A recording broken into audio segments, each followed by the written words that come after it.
I'm Robert Simons. I'm currently the past president of the Port Moody Heritage Society and a local advocate for heritage conservation within the Port Moody and surrounding areas.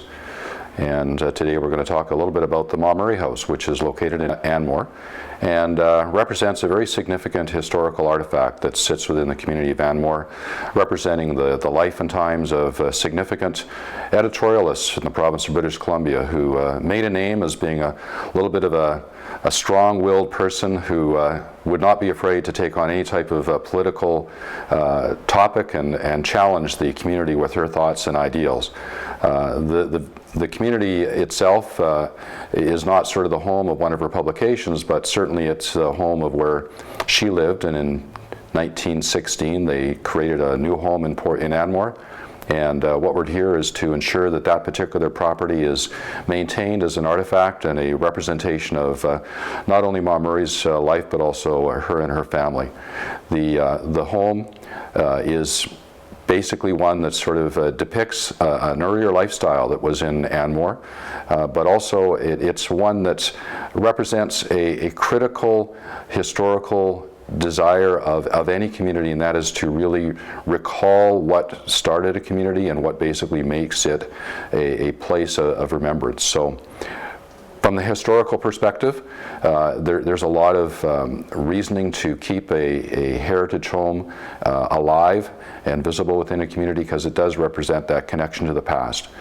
We lack many of these types of historical artifacts within our local area. Many of them are being destroyed prematurely, and I'm, for one, certainly wanting to ensure that this particular artifact in Anmore is protected and retained for many generations to basically recall the life and times of Ma Murray and her family. Well, the Ma Murray House is a beautiful heritage building that has a story to tell. It has a story to tell about the people who were living there, about the entire family, and about the growth of the community that took place around them.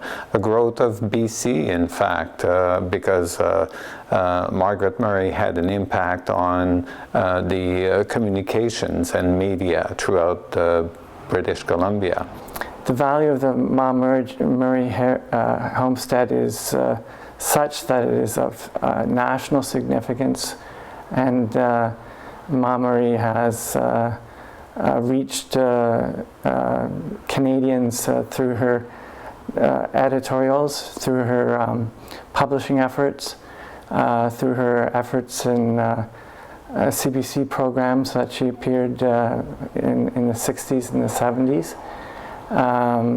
She has a national reach. She was also a very active politician in a way, so she had run for political office, but basically kept her life and times more focused on being the editorialist and taking politicians to task with her way of writing, which was very much a free style of writing, and one that I guess represents the common purpose and the common reasoning of people. So she was one of those types of individuals that we miss today from a standpoint of their desire to basically just write freely of their thought and take politicians to task when she felt it was appropriate to do. The house, the homestead is actually built construction began in 1916. The interesting thing about 1916 is the same year when women had the right to vote in BC. So we have feminism uniting with a kind of subconsciousness of Ma Murray and her printing efforts, her publishing efforts. You can see that developing in her career as a newspaper woman, and so that's part of the construction history to that building. You know, there's been certain additions made to the home, which are certainly not part of the artifactual component of it, but it represented a critical area, and for many years Anmore used the actual main home as their city council and city offices. So the fact that it had sort of a dual purpose from a standpoint of the original home for the Murrays and now then moving into a community facility for Anmore, it has a significant historical importance to the community, not only from the standpoint of the original intent as the home of the Murray family, but also Anmore has used it as part of its own civic history, and should be retained for not only the purpose of the civic history, but sort of more importantly, the fact that it was the Murray's residence. Now, it is a beautiful building, as I said, and it is absolutely full of potential. If it's preserved, it can become, and ideas have been floating around by the community, by various members during the public consultation about turning it into a small art gallery, having museum artifacts, placing it on a new foundation that would allow us to have new amenities as well, such as a small community gathering place and an information center for Anmore. So it has a ton of potential, and I think the community should rise together and help council to take advantage of that potential. Well, I think one of the things that is really a challenge right now is the actual end desire of where the Murray House should be located. I think our view, and anybody in the historical community would say that, you know, where a building is located today is where it should remain permanently. So as we go through the work to ensure that the Murray home is protected, a long-term desire would be to ensure that it stays in its current artifactual location, as compared to having it any movement of it. You can actually create artifactual protection in either its current state in a location as a standalone building, or there are other ways in which you can make that same protection occur again in its current location, but possibly surrounded by another more significant contemporary structure. So there's a lot of options available, but I think foremost is to make sure that the home itself does stay in its current artifact location so that it's not moved and loses any of that connectivity to its original history. It's all Anmore has. Without the Murray homestead, Anmore is going to be a suburban outlet of Vancouver with absolutely no character, and we will have lost a national treasure at the same time. And I just don't want to let the bottom line determine our historical outcome. None of these projects are easy to bring forward. They require volunteer effort, which is there in spades. It already has shown up in the community with people bringing their expertise forward.